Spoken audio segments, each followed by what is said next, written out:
కలువరిలో విమోచన చేయగా నా పాప రుణ పత్రమును చీల్చగా కలువరిలో విమోచన చేయగా నా పాప రుణ పత్రమును చీల్చగా మేకులకు దిగబడెను నీ దేహము మేకులకు దిగబడెను నీ దేహము నా పాపము కడిగెను రక్తము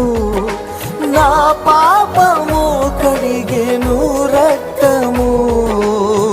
బంధువుడు విమోచకుడు బంధువుడు విమోచకుడు నా సమీప జ్ఞాతి అయినవాడు నా